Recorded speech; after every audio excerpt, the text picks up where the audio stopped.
दादाजी की हवेली। दादाजी की हवेली एक ऐतिहासिक और भव्य इमारत थी जो वर्षों से हमारे परिवार की विरासत का हिस्सा थी। ये हवेली हमारे गांव के सबसे पुराने और खूबसूरत स्मारकों में से एक थी, जो अपनी विशाल दीवारों और ऊंची छतों के साथ खड़ी थी।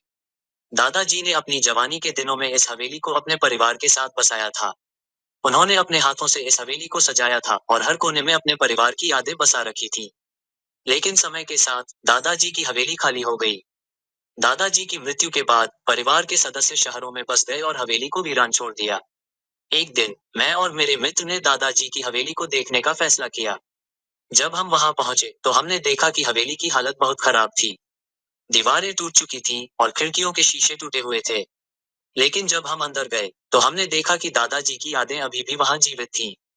हमने उनकी पुरानी तस्वीरें देखी और उनके द्वारा लिखी गई चिट्ठियां पढ़ी। अचानक हमें एक आवाज सुनाई दी।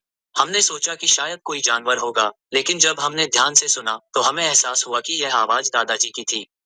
वे हमें बुला रहे थे। हम डर गए और वहां से भागने की कोशिश की, लेकिन दरवाजा बंद हो गया।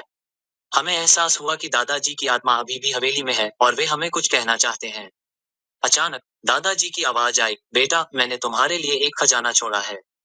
उसे ढूंढो और अपने परिवार के भविष्य को सुरक्षित करो। हमें एहसास हुआ कि दादाजी ने हमें एक संकेत दिया है और हमें उस खजाने को ढूंढना होगा।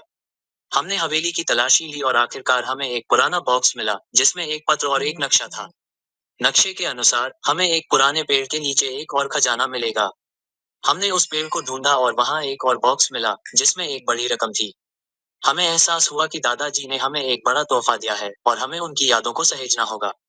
हमने हवेली को फिर से सजाया और दादाजी की यादों को जीवित रखा।